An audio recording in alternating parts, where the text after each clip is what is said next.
What is going on, guys and gals? Brooklyn-bound the Raid Scientist here, and today we are back with our full guide to the new raid in Destiny 2, Root of Nightmares.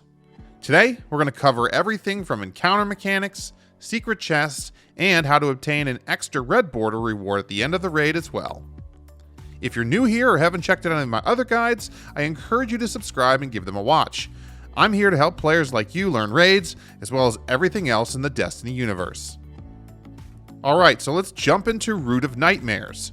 There will be chapters and timestamps in the description, so you can skip to any encounter or area of the video you'd like. So, when you launch the raid from the directory, you'll enter this beautiful space aboard one of the pyramid ships, which was attacked by the Traveler in the Lightfall War. Nezarec has been resurrected and has a series of perils that await you. As you progress forward and then to the left, the first thing you want to do is make note of this hidden area behind these buildings. This is going to provide you the code you need if you want to obtain an additional guaranteed red border weapon from the raid at the very end. There are 3 hidden rooms throughout the raid that will need to have either a light or darkness node activated in each. And each of these 3 nodes are the ones that correspond to what you need in each of those 3 rooms. So here, you can see the first node is orange and the second 2 are white or light blue. Orange indicates the darkness and white indicates light. So the 3 nodes in the 3 rooms throughout the raid in this example would be dark, light, light. The first of these hidden rooms is actually just up ahead as you head towards the first encounter. Hidden behind these roots is a doorway leading downstairs. When you get down there will be 2 orbs, one dark and one light, and you have to shoot the correct one to get the buff. Flux of Darkness or Field of Light, and then go to the corresponding node, which is surrounded by this tree-looking thing, and shoot it to complete the chain. This is also going to be one of the main mechanics of the raid, which we'll cover here in a moment. When you do this correctly, it will say, your actions take root. You'll have to repeat this for 2 other hidden rooms later at the end of the raid. Remember, this is only to get an extra reward at the end. You do not have to do this part at all if you don't want and can skip right to the first encounter. So continue on through the ship until you finally make it to the first encounter of the raid, Cataclysm. The goal here is to survive waves of tormentors and adds to avoid a wipe timer, while you chain a series of nodes for 4 total sequences. There is no boss here, so ad clearing weapons and supers are wonderful. You're also going to want to spec for anti-barrier, as there will be anti-barrier Colossus throughout the fight as well. In this encounter, you're going to learn the main mechanic that is going to repeat throughout most of this raid. You are going to be creating a chain of light across nodes using a buff called Field of Light. At the start of the encounter, there's a glowing white orb with a glowing aura around it. If you are standing inside this aura and shoot the orb, you and anyone else standing in the aura will get the Field of Light buff, which lasts for about 18 seconds. Once shot, you'll notice the orb will now have a beam of light pointing out in a particular direction, which is the location of the next node you need to shoot. With the Field of Light buff in hand, you'll go search for these darkness trees, is what I call them, and find the one with the orb in the middle of it, and shoot it while buffed with Field of Light to then activate it. Doing so will remove your Field of Light buff, but you will have created 1 node in the sequence. You'll then need to run back to reacquire a new Field of Light buff again from the same spot you originally did, and then go find the next node to shoot in the sequence. Remember that the glowing beams out from the last node you activated will always indicate the direction where the next one is. You'll have to keep repeating this pattern of acquiring the buff, then shooting the next orb in the sequence, reacquiring the buff, and repeating until you've completed 1 full sequence of nodes. This is indicated on the screen by a message saying, "His hatred halts." Now, it's probably easiest to just have 1 person doing this during the encounter, while the other 5 people focus on adds, scions, and tormentors, which I'll get to in a second. However, some teams prefer to use 2 runners to speed up the process. It's very important to note, however, that you can disrupt this Field of Light buff if 1 person has it and another person tries to acquire it separately themselves. This will remove the buff and cause a delay or a disruption for when it can be acquired again. So, if you are using 2 runners, make sure you communicate clearly with each other so that only 1 person is acquiring the buff at a time. You have to complete 4 total sequences to finish this encounter. As another note, for the start of each sequence, the first glowing orb to acquire the buff will always be on the right side, and move further from the beginning as you can progress the encounter. However, once you start building a sequence of nodes, the node you have to go back to in order to reacquire the Field of Light buff can change after a few. This is designed so you don't have to keep going really far back to rebuff yourself, but you do want to make note that it will change as you progress. Now, while the runner or runners are focusing on doing this mechanic, the other 4 to 5 players will be preventing the raid from wiping to the sweeping terror timer that will be present on your screen. They will also be dealing with tons of waves of Cabal adds and anti-barrier Colossus as well. When the fight starts, the sweeping terror timer will start to tick down, and if it ever reaches 0, you wipe. To add more time to the timer, you have to kill tormentors that will be spawning on the left and right sides of the room as you progress. When the timer for sweeping terror is roughly 30 to 35 seconds, 2 bubble scions will randomly spawn in the area. You have to enter their little immunity bubble and kill them at close range. Killing both scions will spawn a tormentor. There will be an audio cue when it does. As soon as you see the tooltip indicating the scions have spawned, you need to find them and take them out fast. This will maximize the time you have to dispatch the tormentor. Once you kill the tormentor, you will successfully add about 45 seconds back on your timer, extending the time your runner has to finish their sequence and continue. When the sequence from the runner is done, and it says his hatred halts, the sweeping terror timer will stop ticking and you'll have a moment to clear out some ads before the next sequence starts. The sweeping terror timer starts up again and then you just continue. Repeat this ongoing for the runner to finish 4 total sequences to complete the encounter and move on. Now, as you head to the second encounter, you'll be jumping across routes and through rooms, and eventually you'll come across this area which has the first secret hidden chest of the raid. There will be some scions up here trying to snipe you from these ledges, so take them out and then head over, and inside you will reach this tormentor. Take him out and uncover the chest, which will award you a random item you've already acquired once in the raid, as well as any of the new Root of Nightmare raid mods.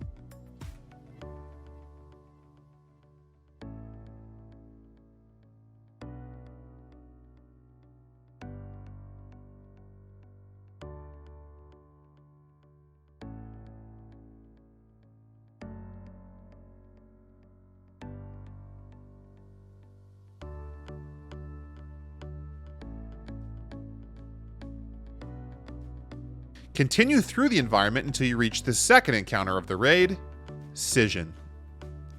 This encounter once again has no boss, so speccing yourself out with ad-clearing weapons and supers is best. Once again, there will be anti-barriers that spawn as well, so having people with a way to stun them is very important. To prepare, you want to split your team up into 3 people left and 3 people right. 1 person on each team will need to be designated as the runner for that side, and the other 2 players will be clearing ads and champions. It's a pretty good idea for the runners to have both good mobility armor, like stompies, transversive steps, line rampants, etc., and a sword, especially if it has eager edge. While these aren't required, it will make things a lot easier and faster for the runners. The goal of this encounter is once again to chain series of nodes like the first encounter across 3 total floors to the end. Now, this time there are 2 different nodes you want to familiarize yourself with. The white glowing orb giving the Field of Light buff from the last encounter, but now there is an orange walnut looking orb which gives the Flux of Darkness buff as well. Flux of Darkness and Field of Light work exactly in the same way in regards to mechanics, so there's no changes there. In this encounter, on each floor there will be a darkness sequence and a light sequence that have to be connected by the runners. And to make things more complicated, the place you acquire your respective buff and the location of the next orb in your sequence might not always be on the same side of the arena. The runners are going to have to cross the gap using these launchers to complete their sequences, as every other node in their sequence will always be on the other side of the map. Here's a diagram I created showing the location of all the nodes for dark and light on all 3 floors of this encounter. As you can see, they will need to cross back and forth, reacquiring their respective buff and completing their nodes to finish each floor. Both the Darkness and Light runners both have to finish their sequences to complete a floor. Oh, and they have to do this within the timer allowed, because of course, this encounter is timed. If the timer reaches 0 before both the Light and Dark sequences are finished on any floor, you will wipe. If both sequences finish, the timer will briefly go away, allowing you to finish the remaining adds on the floor, and then launch up to the next floor to restart. Crossing the gap as runners can be frustrating, as it takes some getting used to trying to use the launchers. You want to back yourself right up against the flat part of the launcher, shoot the Darkness crystal, and it will launch you, but sometimes not perfectly. Warlocks especially can have a tricky time with this, as their jump causes them to descend. So as a runner, take some time practicing the launchers. The encounter doesn't start until someone shoots the Darkness or Light orbs, so you can practice crossing the gaps as much as you want before starting. There are two main strategies you can use to complete the Darkness and Light sequences on the floors. The less confusing way, which takes a little longer, is just to assign one runner to get all the Darkness orbs and one runner to get all the Light orbs. This will require the runners to cross the gap more, but it allows each runner to operate independently from the other with no communication. The slightly more complicated but faster way is to actually rotate back and forth between Light and Dark, so the runners don't have to cross the gap as much. An example of this would be, as the Light runner, acquire the Light buff, cross over, and activate the first Light node.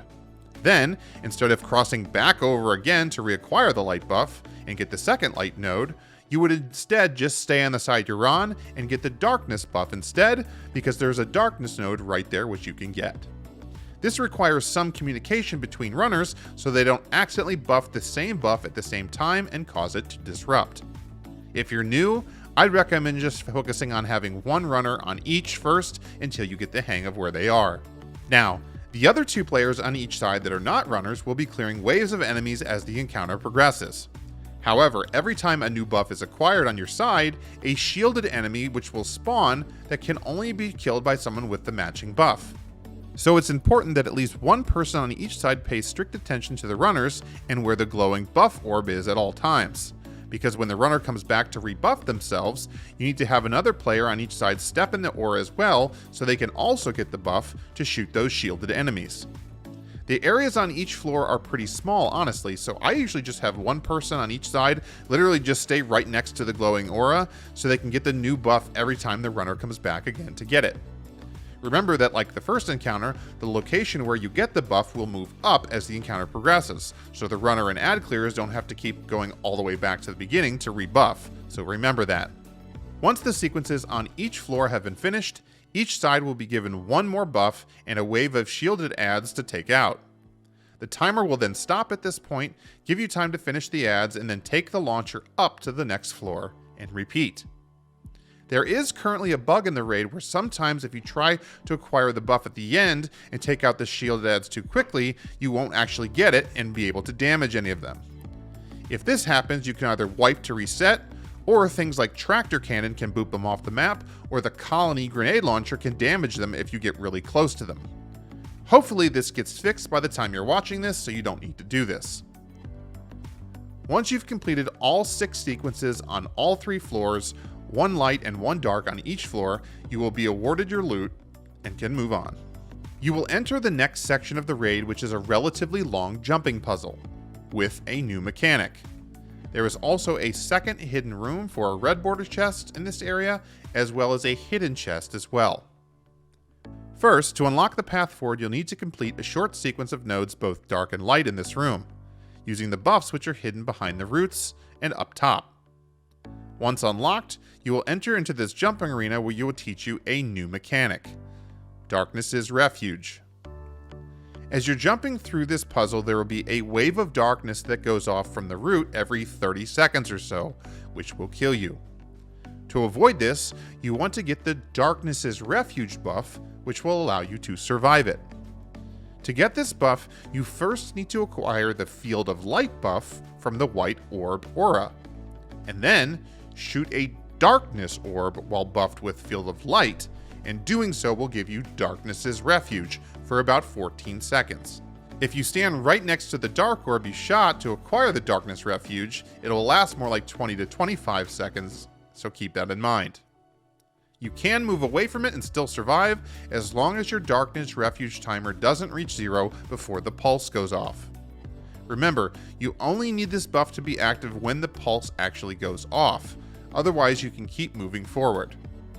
Eventually you enter this area when you find the second hidden room for the red border chest. Recall what the second node was in your sequence and connect the correct one here. Once again, when you do it correctly, it will say your actions take root.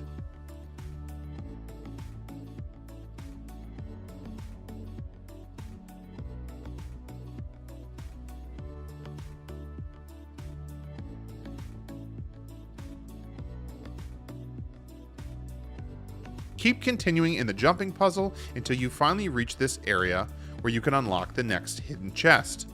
You'll walk over to this ledge, look down, and you'll see a darkness crystal on the ground which you can shoot. Doing so will open the door to the chest, and this again awards Spoils of Conquest, one random item you've already unlocked, and any of the Root of Nightmares raid mods.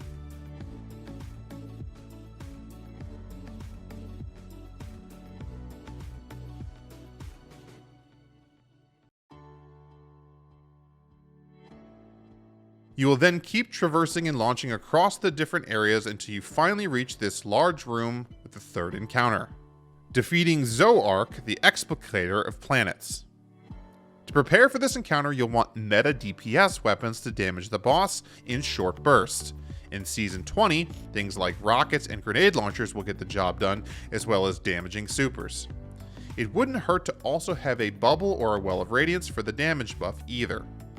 In addition, you want to pre-assign 4 players to be the planet swappers ahead of time. We'll get to their role in just a minute. The goal of the encounter is to swap all the light planets to the left side and all of the dark planets to the right side, which will lock the planetary alignment and then allow you to damage the boss. So, how does this work? You'll notice in the room there are 4 triangular shaped ledges, each with 3 planets hovering above them, for a total of 6 planets on the left side and 6 planets on the right side. You can order them however you want, but the way I number them is shown on the screen, with the left and right side being mirror images of each other. When the fight starts, have each of the 4 planet swappers you assigned go and hang out on each of the 4 triangular platforms and start clearing ads. Focus on the scions that will boop you up in the air and the centurions in the back of the room by the boss. Once those orange bar centurions die, it will then spawn 4 yellow bar colossus on each of the 4 plates called terrestrial lieutenants, and you must take them out. When they are killed, the player who finished them will get the planetary insight buff, which will change the planets from the room from the crazy colors they currently are to their actual type, which is either white, like the Traveler, or dark. Remember, the goal is to get all the light planets on the left and all the dark planets on the right. So each of the 4 players will call out the one that doesn't belong on their side and what location it is in. If you're a player on the left side or the light side, you want to call out the location of the dark planet because you need to get rid of it. And if you're on the right side or the dark side, you want to call out the location of the light planet because you want to get rid of it. Walk up to the corner of your plate corresponding to the planet you want to get rid of and interact to attune that planet. Then, partner up with someone on the other side of the room and essentially move and take your planet to the space it needs to go. Here is an example. In this example, on the left, Planet 2 and Planet 6 are dark and out of place. And on the right, Planet 1 and Planet 6 are light and out of place. So the swap looks something like Player 1 grabs Planet 2 and goes to the right and places it in slot 1, while Player 2 will grab Planet 1 on the right and take it over to Planet 2 on the left. Then, on the top plates, Player 3 would attune Planet 6 and take it over to Space 6 on the right, and Player 4 would take Planet 6 and take it over to Planet 6 on the left. Ultimately, moving all 4 incorrect planets into the correct spots, and now having all 6 planets on the left being light and all 6 planets on the right being dark, will complete the alignment. Remember, anyone can actually move the planets when the Colossus die, as everyone will get the planetary shift buff, which does have a duration, by the way. but only the players getting the final blow on the Colossus will get the planetary insight buff to see which ones are actually incorrect. The simplest way, like I said, is to just pair each of the 4 players with each other and swap accordingly. The other 2 players can focus on adds during this time. If you accidentally swap planets to the wrong places, you will get another set of Colossuses to try again. But be quick, because eventually the boss will wipe you. If you get all the planets into the correct spots, it will say the planets reveal themselves, which will show you now 3 final planets above the 3 plates in the middle of the arena, which are needed to damage the boss. Once again, more Colossus will spawn, and when slain will give the Slayer the planetary insight buff. This time you want to look up at the 3 planets in the middle, above the damage plates, and call out which ones are light and which ones are dark. In this example, the left plate is dark, and the middle and right plates are light. Now, you'll need to essentially take any of the light or dark planets from the sides of the room using the planetary shift mechanic and bring them to the plates for damaging.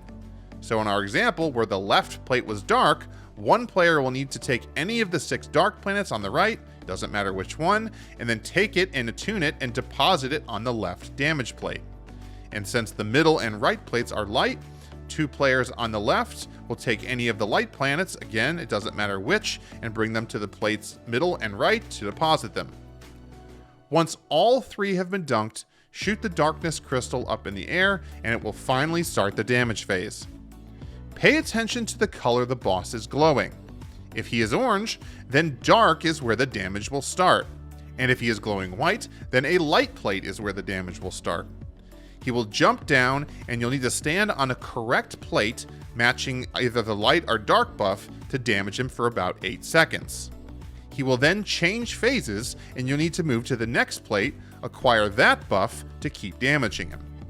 He will always rotate between light and dark phases during damage, meaning if he starts off as orange and damaged by darkness, then you know the next plate will be light, and then the final plate will be dark. If he starts off as light, you'll know you'll need to stand on a light plate to damage him first, then move to a dark plate, and then back to a light plate. He does never do the same type back to back. Also note that during damage, you only have to step on the plate to get the buff. Then, you don't have to stay there. You can spread out if you want, super the boss, etc. As long as you still have the buff, you can damage him.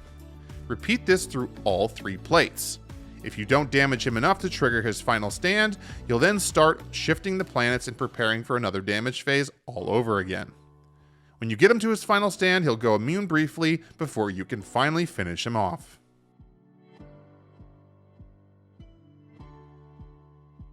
Once he's dead, you'll traverse another series of routes and environment on your way to the final boss. However, on the way is the 3rd and final hidden room in the guaranteed red border weapon sequence. Make sure you know which buff you need to activate this room, and then head down below as shown onto these debris and enter the room activating the last node. If done correctly, it will now say a great harvest awaits.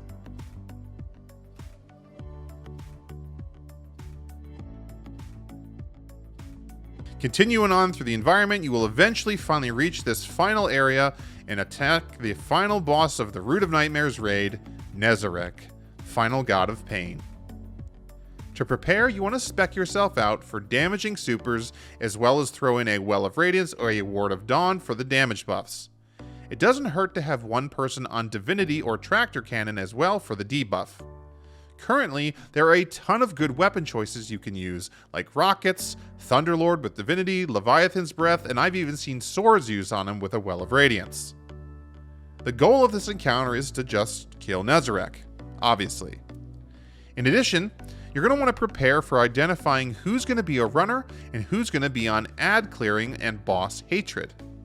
There are 2 strategies for running in this fight. Some teams like to have 2 runners on each side and speed run the nodes, leaving 2 players to handle ads and the boss. And some teams like to play it safe and just use 1 runner on each side, which leaves 4 players on boss hatred and on the ads. Either way, assign roles and shoot the nodes to acquire the darkness and light buffs that you're used to start the encounter. To begin the damage phase, you will have to complete both the full darkness and full light sequences on both sides of the arena, so that you can bring down the boss's immunity to damage him. You have a relatively short time to do this, so you have to be quick. Runners should keep returning back to the glowing node to reacquire the buff and keep working to finish all of the nodes in their sequence. The players not running will be doing two things. First, clearing out all the ads, and second, keeping the boss's attention away from the runners.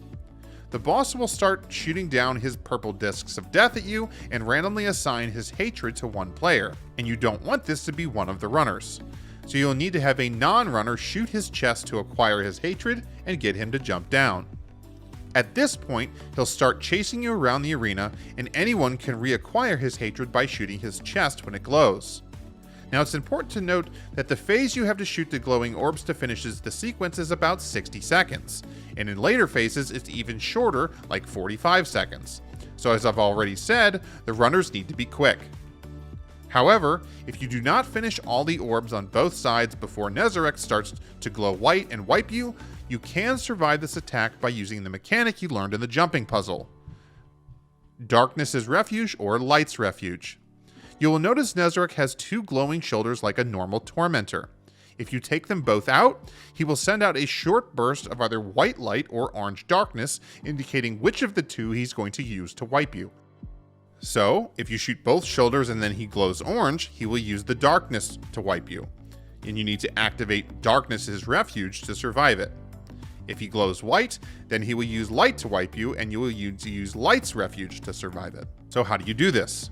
Well, when the runners have either the Field of Light or Flux of Darkness buffs from those glowing orbs, if they use that buff to shoot a node of the opposite type, it will create the Refuge.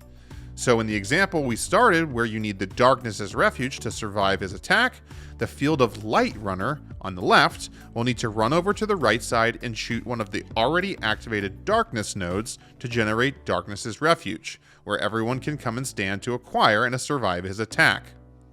Note that you cannot activate this buff using the glowing orb that's active. You have to do it on one of the completed orbs that actually isn't glowing. If done correctly, he will do his attack, you'll survive, and then you can finish completing the two light and dark sequences to trigger the damage phase.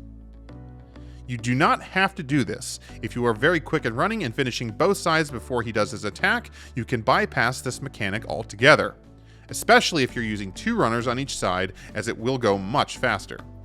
Now, either way, once both sequences are finished, Nezarec will become vulnerable after getting nuked by a beam of light and darkness, and you can damage him. Depending on your damage strategy, it's best to just stand up on one of the nodes so you're somewhat elevated and he can't boop you. As much, at least. Drop a well or a bubble and unload everything you have on him. Note that he will jump and slam and teleport around during this time, so make sure you're accurate with your shots. The phase is relatively long, so you should easily be able to do over half his health with a good setup, and one phasing him isn't really that out of reach either with a well-coordinated team. If he doesn't fall, you'll need to reset and he'll jump back up and repeat the whole running and orb activating phase again. This time with a shorter timer before he does his super attack to wipe you. You'll need to repeat the process, trigger another damage phase to finish him down to his final stand. Once you reach his health gate, he'll briefly go immune and then become damageable for one final stand where you can finish him off. And that's it. Nezarec is pretty fast-paced and quick fight and shouldn't take you very long. If you activated the red border chest using the 3 hidden rooms, it will spawn along with your loot and Nezarec's cleaver, which will act as the vendor to purchase other items you've already unlocked. The new exotic shotgun is Conditional Finality, which also drops from this encounter as RNG only. So good luck. You can complete triumphs under the raid to increase your chances of getting this to drop. You only get one chance per character per week. And that's the whole raid. Thanks for watching to the end, and if you have any questions, drop them in the comments below, and we'll help you out. I look forward to getting all of the triumphs and other raid videos from this raid posted on the channel here shortly. And again, stay safe out there, Guardians, and thanks for watching.